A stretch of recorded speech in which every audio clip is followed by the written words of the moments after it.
Salam jumpa pemirsa, berjumpa kembali di Agropolitan News edisi hari ini yang akan menyajikan beragam berita terkini dan menarik dari wilayah Malang Raya. Bersama saya, Kiko Anajibah, dan berikut Agropolitan News selengkapnya untuk Anda.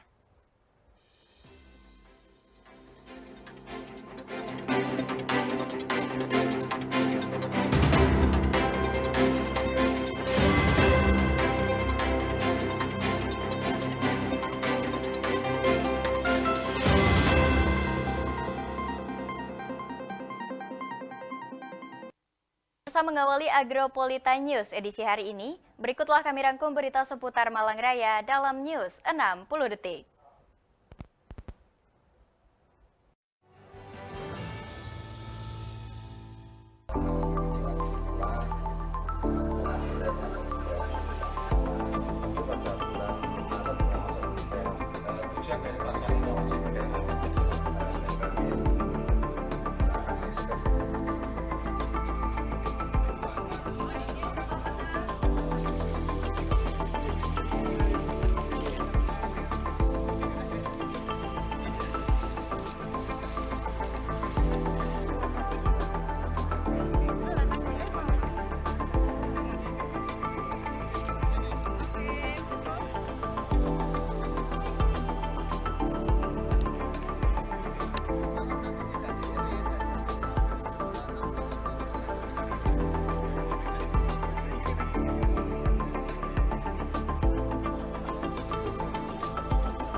Ya pemirsa, informasi utama kami hadirkan untuk Anda. Pemerintah Kota Batu melalui Kecamatan Junrejo mengadakan launching produk oleh lansia smart, sehat, mandiri, aktif, dan produktif. Bertempat di Kendedes Resto dan Pusat Oleh-oleh, produk oleh lansia smart dilaunching oleh PJ Wali Kota Batu.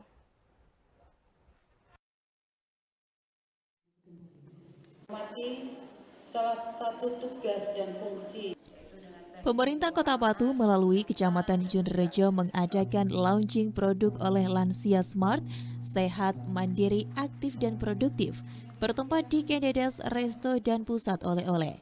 Produk oleh lansia smart di-launching oleh PJ Wali Kota Batu. Membuka acara, Camat Junrejo Dian Saraswati menjelaskan bahwa di Kecamatan Junrejo masih ditemukan adanya lansia-lansia yang kurang beruntung dalam ekonominya. Meskipun saat ini dari Pemkot Batu juga telah memberikan BLT berupa uang tunai dan juga program UHC untuk kesehatan masyarakat. Kecamatan Junrejo membuat gagasan untuk membantu para lansia yang memang secara ekonomi masih kurang pendapatan untuk pemenuhan kebutuhan hidupnya melalui kegiatan peningkatan pemberdayaan masyarakat melalui program ekonomi kreatif menuju lansia smart Kecamatan Junrejo. Menjadi garda terdepan di wilayahnya, Dian Saraswati mengambil langkah-langkah untuk memenuhi keinginannya yang fokus pada meningkatkan kesejahteraan lansia di Kota Batu. Salah satunya adalah dengan membentuk komunitas lansia dan memberikan pelatihan batik Shibori kepada lansia pada 23 hingga 24 Agustus 2023. Hasilnya diperkenalkan kepada masyarakat di acara launching produk smart. Menurutnya, dengan pemberdayaan melalui ekonomi kreatif (ekraf) menuju lansia smart, harapannya gagasan ini dapat meningkatkan kualitas hidup, kondisi fisik, psikologis, membantu lansia percaya diri, mandiri, dan produktif. Salah satu produk hasil dari lansia smart adalah batik Shibori. Batik Shibori merupakan salah satu batik Indonesia yang paling banyak digemari. Shibori adalah sebuah teknik pewarnaan kain yang memanfaatkan ikatan dan celupan untuk menentukan motif pada kain yang populer di Jepang dan telah digunakan sejak zaman Kekaisaran Jepang beberapa ratus tahun yang lalu. Hari ini kita melakukan launching produk Lansia Smart, produk-produk yang telah kita hasilkan setelah melakukan pelatihan kepada para lansia yang sudah kita lakukan di bulan Agustus kemarin. Dan juga kita sudah membantu untuk tidak lanjutnya membantu pemasaran dari produk-produk. Kemarin juga sudah kita jajaki, salah satunya ada di Lubuk NDJS oleh-oleh ini, kemudian juga di Mall, di Jatimpak 3 dan juga di Hotel Singasari. Para pelaku usaha khususnya wisata, oleh-oleh maupun hotel kemarin sangat mengapresiasi dari produk-produk yang dihasilkan oleh Bapak Ibu lansia yang ada di wilayah Kecamatan Jogja. Sementara itu, PJ Wali Kota Batu Aris Agung Paewai mengapresiasi hasil dari inisiasi ini. Bagian inovasi dari Camat Junrejo diharapkan dapat menjadi ekonomi bergerak di masyarakat. Dengan begitu, masyarakat bisa produktif dan menggerakkan roda perekonomian. Aris juga mendorong para OPD di pemerintah Kota Batu juga ikut mendukung ide-ide kreatif di setiap wilayah dengan ikut memasarkan bahkan membeli produk-produk lokal agar ekonomi kreatif masyarakat Kota Batu bisa berjalan. Ini kan bagian dari inisiasi yang dibuat oleh Ibu Camat yang tentunya berkolaborasi dengan masyarakat setempat. Kebetulan kolaborasinya adalah sebagian dari warga yang ada di Kecamatan Jogja itu lansia yang kita ingin mereka ada produktivitas, tidak lemah, tidak menunggu bantuan, tapi mereka aktif di dalam melakukan kegiatan-kegiatan yang tentunya berdampak terhadap ekonomi secara individu maupun keluarga maupun masyarakat. Maka yang diinisiasi oleh Ibu Camat bagian dari inovasi yang dilakukan yaitu produk Lansia Smart, yaitu sejahtera, mandiri, aktif, dan produktif. Tentunya kita harapkan ini bisa berkesinambungan ekonomi yang bergerak di masyarakat. Semakin banyak ekonomi yang bergerak di masyarakat, yang tumbuh dari masyarakat secara langsung, itu akan menimbulkan efek yang sangat luar biasa. Karena kalau kita hanya memberikan bantuan tanpa produktivitas, maka masyarakat nanti akan menunggu tidak aktif. Nah, maka ini kita perlu keaktifan yang sangat serius bagi masyarakat. Tentunya tidak hanya di Kecamatan Junrejo nanti, ini akan bisa dapat diimplikasikan kepada kecamatan-kecamatan lain yang lebih produktif. Nah, sehingga masyarakat tidak menunggu saja bantuan, tapi dia lebih produktif, sadar pada dirinya. Apalagi yang dilibatkan ini adalah lansia. Lansia itu kan kalau kita sentuh mereka, pasti mereka akan tumbuh semangatnya kembali. Dari produk-produknya itu. Dari Kota Batu, Saiful Akbar, ATV melaporkan. Sementara itu, pemirsa, PJ Wali Kota Batu bersama dengan Balai Penyuluhan Pertanian Kecamatan Bumiaji mengadakan seremoni panen bawang merah varietas batu ijo dan ikan nila sebagai bagian dari program Tim Pengendalian Inflasi Daerah.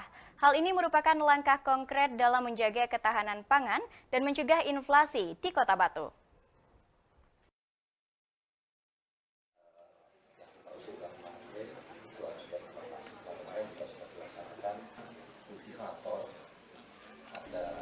Dalam upaya menjaga ketahanan pangan, Kementerian Pertanian menyediakan sarana prasarana yang diperlukan petani, termasuk alat dan mesin pertanian atau Alsintan. Dalam hal ini, Alsintan yang disediakan mencakup kultivator sebanyak 44 unit dan sprayer sebanyak 240 unit yang akan membantu petani dalam proses budidaya bawang merah varietas batu ijo.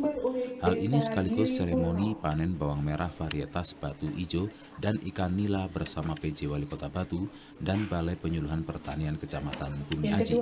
Selain budidaya bawang merah, program ini juga mencakup budidaya ikan nila dengan tujuan meningkatkan gizi masyarakat setempat.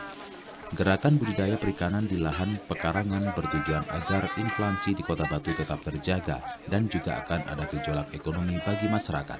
Hari ini kita menyaksikan bagaimana pelaksanaan kegiatan launching inovasi Gebiarkan Angan, di mana gerakan budidaya perikanan di dalam pekarangan tentunya menjadi inovasi yang dimiliki oleh pemerintah Kota Batu yang diinisiasi salah satu peserta PKA kita yang tentunya kita harapkan dapat berkontribusi bagi peningkatan ekonomi masyarakat yang ada di wilayah Kota Batu. Kita harus sukseskan, kita masifkan, mudah-mudahan gerakan inovasi ini menjadi kemakmuran kita bersama, didukung oleh seluruh perangkat, ada Forkopimda, ada Pak Kapolres, ada Pak Kajari, dan juga Dandim, dan juga seluruh elemen masyarakat termasuk Gapoktan kita, dan juga kelompok-kelompok budidaya perikanan yang tentunya kita harapkan ini menjadi sukses buat kita semua. Terima kasih.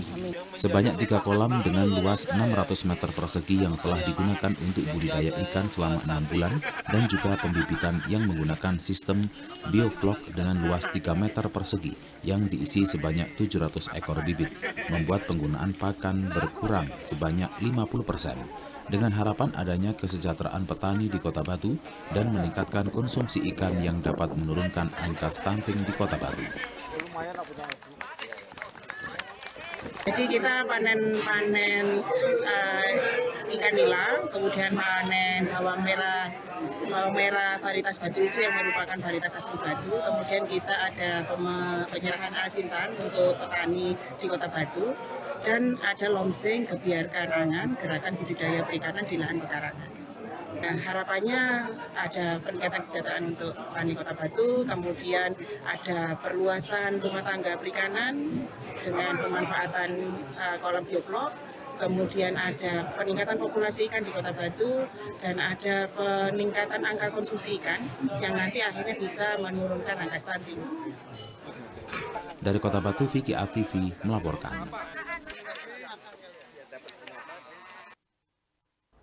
Ya pemirsa, jangan beranjak dari tempat duduk Anda karena Agropolita News akan segera kembali dengan berita seputar pemilu tahun 2024 setelah jeda pariwara yang satu ini, dan jangan kemana-mana.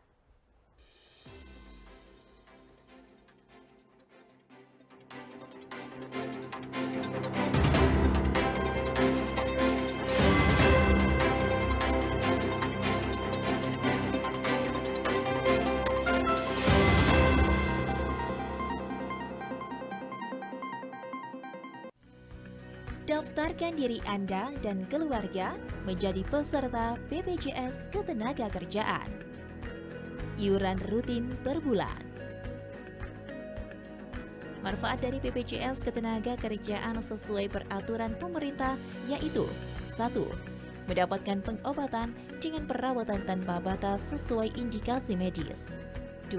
Santunan kematian sebesar Rp70 juta dengan ketentuan meninggal dunia karena kecelakaan kerja. 3. Santunan kematian sebesar Rp42 juta dengan ketentuan meninggal dunia bukan karena kecelakaan kerja. 4. Beasiswa sebesar Rp174 juta dengan ketentuan minimal kepesertaan 3 tahun untuk 2 orang anak ahli waris. 5. Tabungan sebesar Rp240.000, iuran dibayar selama 1 tahun penuh. Informasi lebih lanjut. Kerja keras bebas cemas bersama BPJS Ketenagakerjaan. Iklan layanan ini dipersembahkan oleh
Ya, Anda kembali menyaksikan Agronews, pemirsa. Untuk mendukung suksesnya Pesta Demokrasi tahun 2024, Dinas Kependudukan dan Catatan Sipil Kabupaten Malang melakukan terobosan dalam administrasi kependudukan bagi pemilih potensial non-KTP elektronik. Program yang diberi nama Jebol Anduk, Jemput Bola Administrasi Kependudukan, diharapkan bisa memberikan pelayanan bagi pemilih pemula untuk mendapatkan KTP.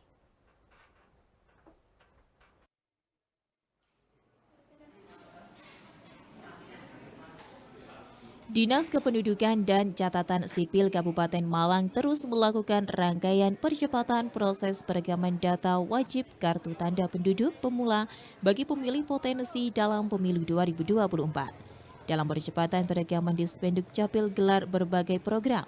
Salah satunya program yang diberi nama Jebol Anduk atau Jemput Bola Administrasi Kependudukan. Dalam program ini, pihak Dispenduk Capil melakukan perekaman biometrik kepada warga ke berbagai tempat, termasuk sekolah menengah atas, sekolah menengah kejuruan, maupun pondok pesantren. Sehingga pada saat pemilihan umum 14 Februari 2024 nanti, semua penduduk Kabupaten Malang sudah berusia 17 tahun sudah memiliki administrasi kependudukan dalam hal KTP. Kepala Bidang Pengelola Informasi Administrasi Kependudukan Subianto menjelaskan program Jemput Bola merupakan kerjasama dengan KPU Kabupaten Malang dengan memberikan data hasil coklit serta data dari Dinas Pendidikan Jawa Timur untuk siswa yang belum memiliki KTP yang berpotensi untuk dilakukan perekaman. Kami dari Dispenduk Capil Kabupaten Malang sesuai dengan tugas fungsi kami, yaitu menyediakan administrasi kependudukan bagi masyarakat Kabupaten Malang yang dalam hal ini untuk mendukung pemilu adalah kepemilikan KTP oleh masyarakat Kabupaten Malang. Perlu diketahui bahwa untuk bisa memiliki KTP itu perlu dilakukan namanya perekaman biometrik penduduk. Artinya iris matanya diambil, terus sidik jarinya dan segala macam. Foto dan segala macam ya, itu diambil. Nah, ini untuk mendukung pemilu 2024 kita Pemkab Malang sesuai perintah Pak Bupati mendorong dilakukannya perekaman terhadap penduduk sehingga nanti pada saat pemilihan 14 Februari 2024 tidak ada lagi penduduk yang tidak memiliki administrasi kependudukan dalam hal ini KTP. Dengan program Jebol Anduk diharapkan semua penduduk Kabupaten Malang pada 14 Februari 2024 sudah berusia 17 tahun bisa dilakukan perekaman biometrik, sehingga pada pemilu nanti bisa menggunakan hak pilihnya. Dari Kabupaten Malang, Max Munir, ATV melaporkan. Ya pemirsa, kabar duka datang dari mantan pelatih legenda Paul Kaming, tutup usia Selasa pagi. Kepergiannya meninggalkan duka mendalam di hati pecinta sepak bola tanah air dan Aremania.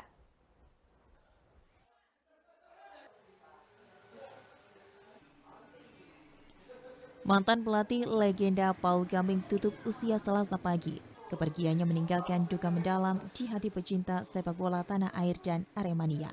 Muhammad Paul Anthony Kaming meninggal di rumahnya di kawasan Dringu, Poncokusumo, Kabupaten Malang, Selasa siang karena stroke.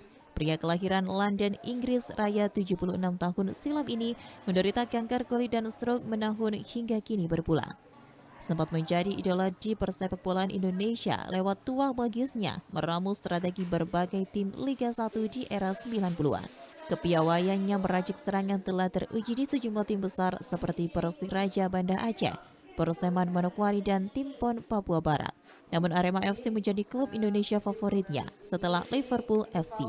Menurut sang istri, Paul tidak pernah melewatkan satu liga pun tanpa nonton Singo Edan bermain. Kepergian Paul menyisakan juga mendalam bagi sang istri. Paul sempat berpesan sebelum meninggal agar terus mengembangkan sepak bola Indonesia. Sebelah kiri tidak bisa bergerak, kemudian pusat bicaranya juga tidak bisa berjalan dengan baik, sehingga waktu itu dokter menyarankan supaya saya membangkitkan memorinya, karena Paul berprofesi sebagai pelatih sepak bola dan satu-satunya jalan bagi saya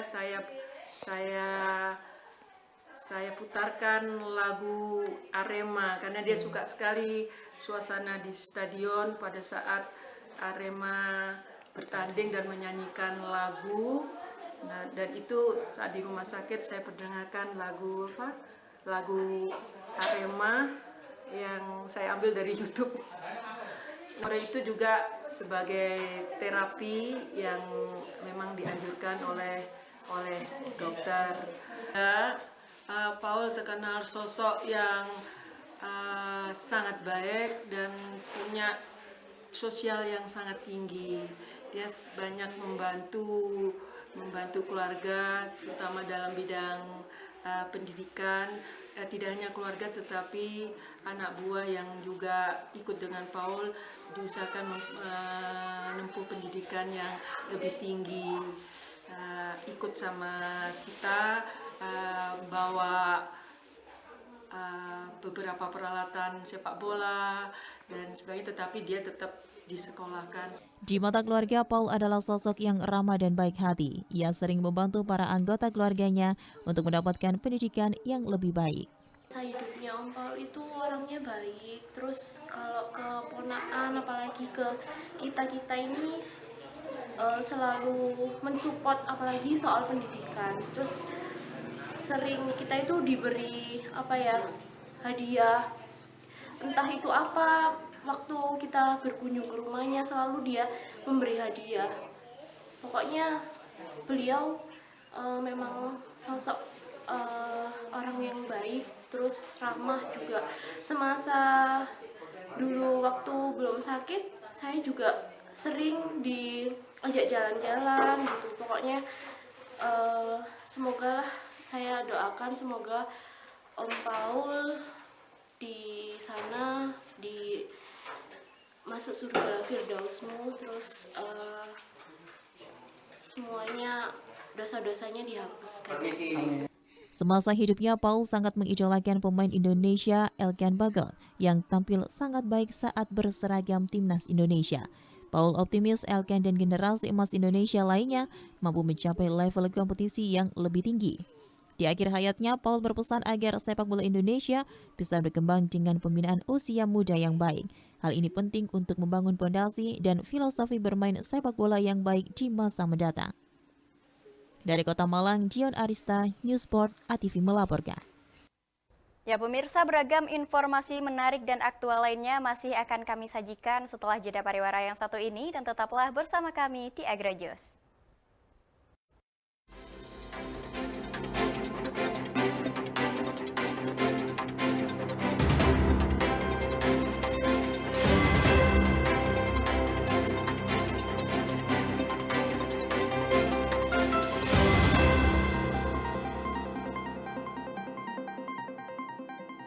Definisi netralitas: bebas konflik kepentingan, tidak memihak, bebas intervensi, objektif, bebas pengaruh, adil.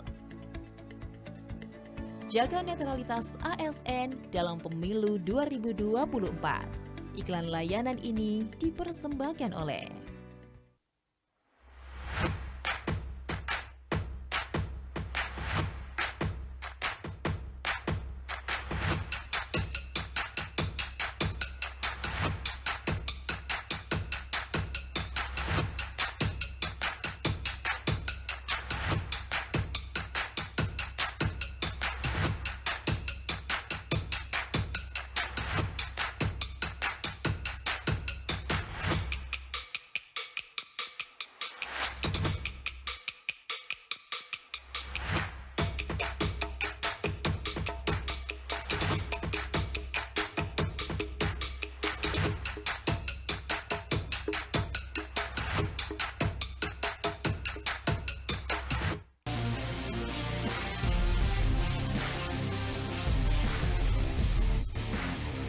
Salam olahraga.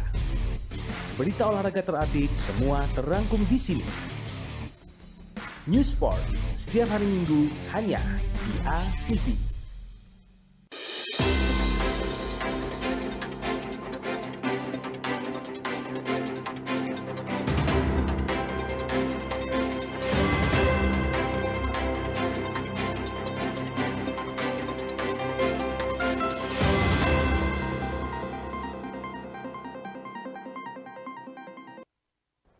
Ya pemirsa, terima kasih Anda masih setia bersama kami di AgriNews.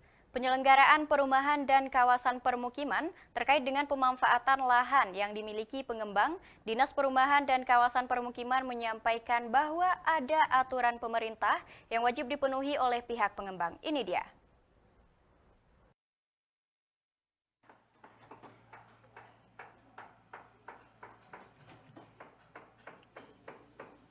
Terkait dengan pemanfaatan lahan yang dimiliki pengembang, Dinas Perumahan dan Kawasan Permukiman menyampaikan bahwa ada aturan pemerintah yang wajib dipenuhi oleh pihak pengembang, di mana semuanya telah diatur dalam Peraturan Pemerintah Nomor 12 Tahun 2021 tentang penyelenggaraan perumahan dan kawasan permukiman. Hal ini disampaikan oleh Kabid Perumahan Dinas Perumahan dan Kawasan Permukiman dan Pertanahan Kota Batu, Prasetyo Bagus Wijaksono.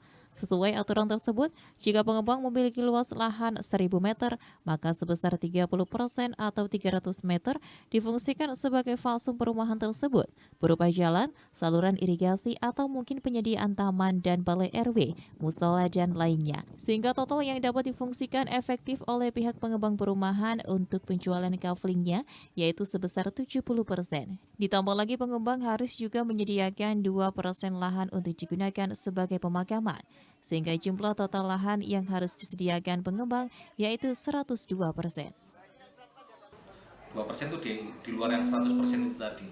102%. Ya, jadi kalau punya lahan 1.000 meter, ya, berarti yang 300 meternya dia kan harus menyediakan fasumnya berupa jalan, saluran irigasi, mungkin ada taman, mungkin ada balai RW atau musola. Nah, itu yang dipakai sama dia. 70%-nya dipakai untuk efektifnya dia, untuk jualan kaflingnya, plus 2% makam. Jadi dia harus menyediakan 102%. Bukan 100 dikurangi 30, dikurangi 2, dikurangi bukan. Jadi di luar itu. Itu ketentuannya seperti itu. Kalau yang ketiga tadi, Pak Rama ya di Ororowo. Yang kedua kayaknya di Beji, Mbak. Beji ya Pak? Iya, ya? kayak. Sebentar, saya waktu itu. Seingat saya Beji. Iya, waktu itu saya ke Grafio itu sih Pak, lihat ke Dari Kota Batu, Abraham Patrika ATV melaporkan. Ya pemirsa, masih dengan informasi serupa terkait dengan pengembangan perumahan, Dinas Perumahan Kawasan Permukiman dan Pertanahan Kota Batu menyampaikan bahwa pihaknya banyak mengalami kendala dalam penegakan peraturan pengembangan perumahan. Kalau mau di plang aja.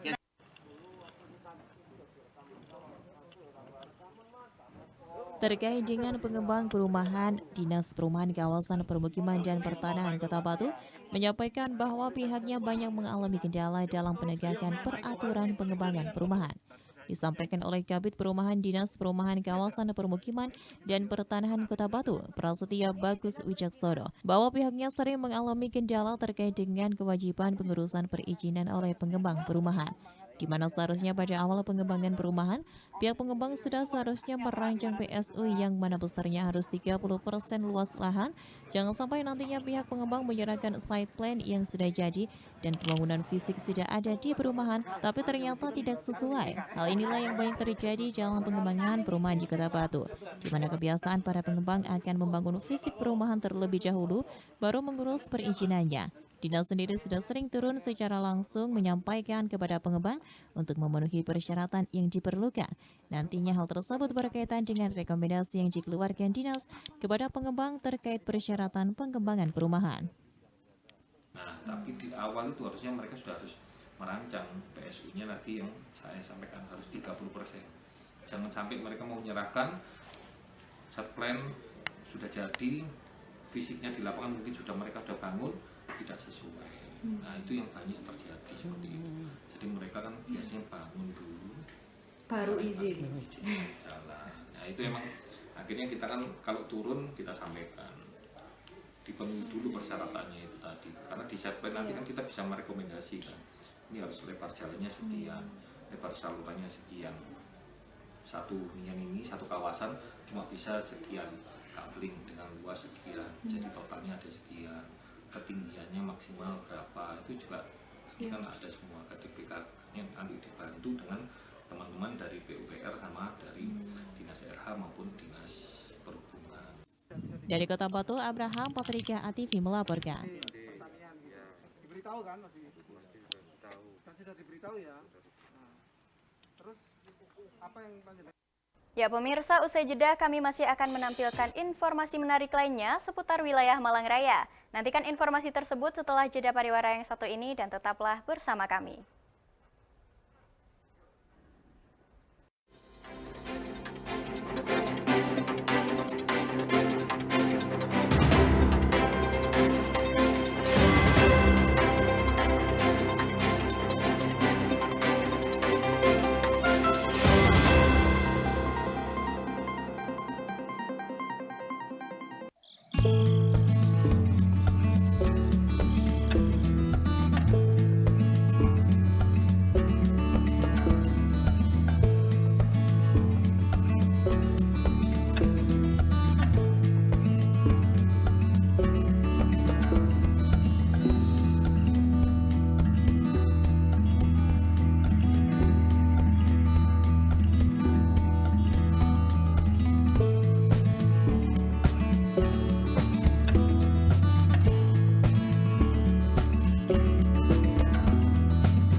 Mohon izin Pak, rapat 15 menit lagi dimulai.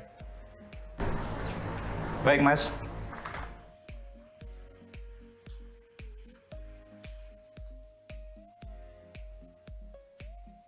Oh iya, saya belum laporan SPT tahunan ya?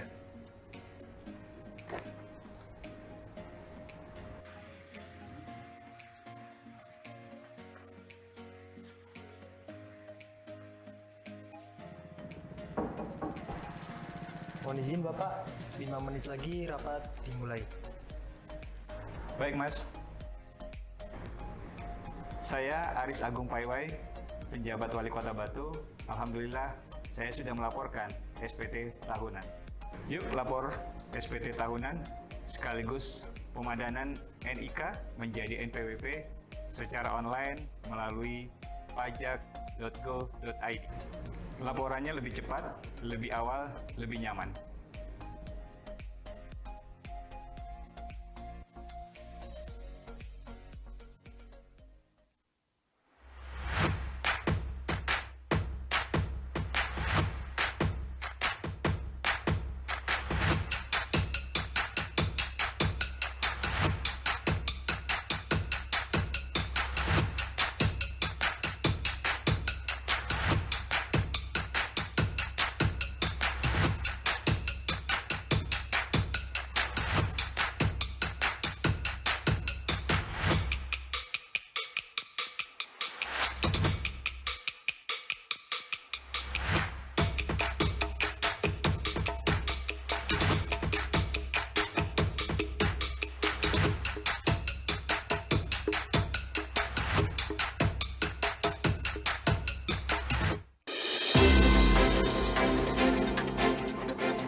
Ya, Agronews kembali hadir pemirsa, kali ini dengan berita terkait Taman Hewani. Merupakan kafe dengan konsep mini zoo yang ada di Kabupaten Malang, tepatnya berada di daerah Karangampel, Kecamatan Dau, Kabupaten Malang. Tempat ini baru saja buka beberapa bulan lalu, tepatnya di tahun 2023 dan tergolong baru. Meski baru, hal ini sangat menarik perhatian pecinta kuliner di Malang Raya. Pengunjung akan merasakan sensasi unik dan menarik serasa makan dan minum di alam bebas ditemani dengan berbagai jenis hewan lucu. Seperti apa saja fasilitas dan jenis hewannya serta menu makanan dan minumannya, dan berikut liputannya kami hadirkan spesial untuk Anda.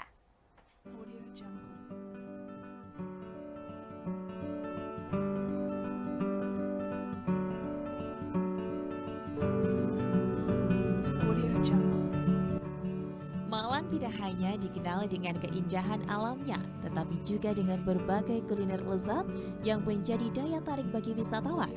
Salah satu tempat kuliner yang menarik di Kabupaten Malang adalah Taman Hewani Cafe, sebuah tempat yang menggabungkan kesenangan kuliner dengan kehadiran hewan-hewan lucu yang menggemaskan dengan berbagai jenis hewan seperti kelinci, kucing, landak mini, ikan, aneka unggas antara lain burung, ayam mutiara, serta reptil iguana dan lain-lain. Tempat ini tergolong baru saja beroperasi di Kabupaten Malang, tepatnya di Desa Karangampel, Kecamatan Dau, Kabupaten Malang. Taman Hewani Cafe terletak di alam bebas perkebunan penduduk sekitar, menawarkan pengalaman unik bagi pengunjung yang ingin menikmati makanan lezat sambil berinteraksi dengan berbagai hewan lucu. Berbeda dengan tempat kuliner biasa, Taman Hewani Cafe memberikan sensasi makan di tengah alam yang hijau dan dikelilingi oleh atmosfer yang menyegarkan. Saat memasuki Taman Hewani Cafe, pengunjung akan disambut dengan pemandangan yang indah dan hamparan rumput yang hijau serta kicauan burung yang merdu. Pengunjung dapat memilih tempat duduk yang mereka sukai, baik itu di dalam ruangan ataupun di luar ruangan, untuk menikmati keindahan alam sekitar.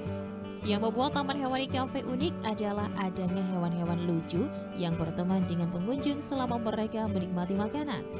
Pengunjung dapat memberi makan hewan-hewan ini dan berinteraksi dengan mereka, yang pasti akan meningkatkan pengalaman kuliner yang tak terlupakan.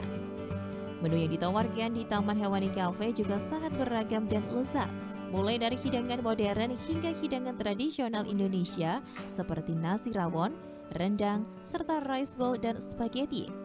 Semua makanan disajikan dengan penyajian yang menarik dan cita rasa yang lezat. Selain itu juga terdapat berbagai macam minuman segar yang dapat menyegarkan penikmat kuliner seperti es krim gelato serta kopi bagi penikmat kopi khas Malang Raya. Selain menikmati kuliner lezat, pengunjung juga dapat menikmati berbagai aktivitas di Taman Hewani Cafe. Terdapat kolam pancing untuk pengunjung yang ingin menikmati segarnya ikan langsung dari kolam. Semua kegiatan ini dapat membuat kunjungan ke Taman Hewani Cafe menjadi lebih menyenangkan dan menghibur. Untuk berinteraksi dengan koleksi hewan yang ada di sini, pengunjung akan dikenakan biaya sebesar Rp10.000 saja. Tempat ini juga memiliki fasilitas penunjang bagi keamanan pengunjung, diantaranya dengan adanya musola, tempat parkir cukup luas dengan keamanan CCTV 24 jam, serta Wi-Fi. Sementara untuk rate harga dimulai dari Rp20.000 hingga Rp35.000 bagi pengunjung yang ingin mengunjungi Taman Hewani Cafe. Lokasinya sangat mudah dijangkau. Taman Hewani Cafe berada di Kabupaten Malang yang hanya berjarak beberapa kilometer dari Kota Malang. Pengunjung dapat menggunakan transportasi umum atau kendaraan pribadi untuk mencapai lokasi. Di Taman Hewani yang berlokasi di Karangampel Dau ini, kita mempunyai konsep edukasi hewan, di mana kita mempunyai hewan beberapa jenis, mulai dari unggas, yaitu kita punya ayam mutiara, punya reptil iguana, punya kelinci, kucing, dan burung yang bisa kita interaksikan dengan anak-anak. Sebabnya datang ke sini lebih kepada family.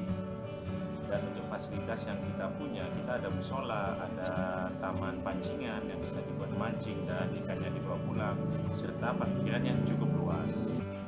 Menu-menu kita yang khas itu lebih kepada menu masakan Indonesian traditional food, mulai rawon, rendang, ada lalapan juga, dan kita juga punya ini makanan untuk anak-anak, mulai rice bowl, ada spaghetti juga, dan untuk minumannya kita ada yang favorit caramel macchiato, dan kita juga ada ice cream gelato di sini. Dan untuk menu harganya itu mulai 20 sampai 35.000. Dan untuk favoritnya kita ada rendang yang memang jadi favorit pelanggan kita. Bagi pecinta kuliner dan hewan, Taman Hewani Cafe di Kabupaten Malang adalah destinasi yang sempurna dengan sensasi kuliner di alam bebas yang ditemani oleh hewan-hewan lucu. Pengalaman ini akan menjadi pengalaman yang tak terlupakan. Pastikan Anda mengunjungi Taman Hewani Cafe ketika berada di Kabupaten Malang untuk menikmati kuliner lezat dan menikmati kehangatan serta keceriaan hewan-hewan lucu yang menyenangkan.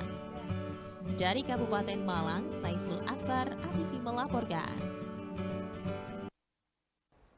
Ya, pemirsa, kita akan beralih ke informasi selanjutnya. Wisata Kampung Keramik Dinoyo, pengrajin keramik mampu menembus pasar ekspor. Wisata Kampung Keramik bertempat di Jalan MT Haryono 9, nomor 336 Dinoyo, Kecamatan Lowokwaru, Kota Malang.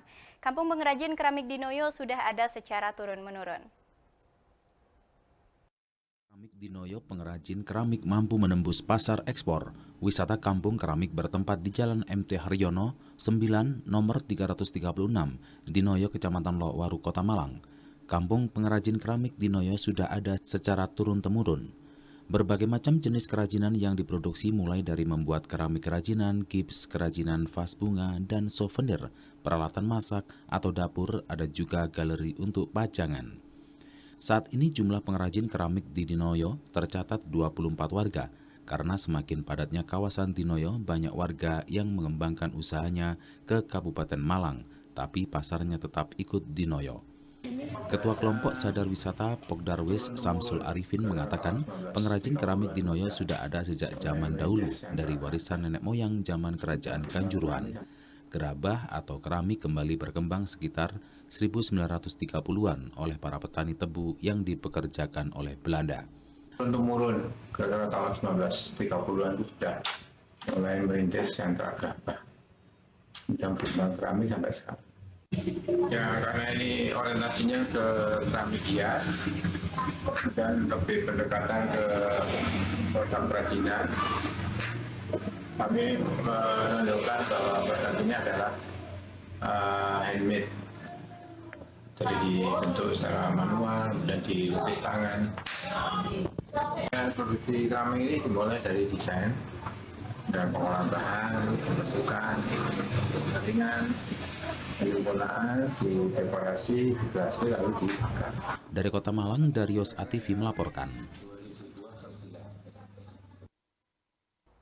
Dan pemirsa, berikut kami tampilkan perakiraan cuaca untuk wilayah Malang Raya 21 September 2023 dari Badan Meteorologi, Klimatologi, dan Geofisika BMKG, Stasiun Klimatologi Kelas 2 Malang. Informasi tersebut akan sekaligus menutup perjumpaan kita pada hari ini. Mewakili kerabat kerja yang bertugas, saya Keiko Najibah mengucapkan terima kasih atas kebersamaan Anda dan sampai jumpa.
Balik dulu ke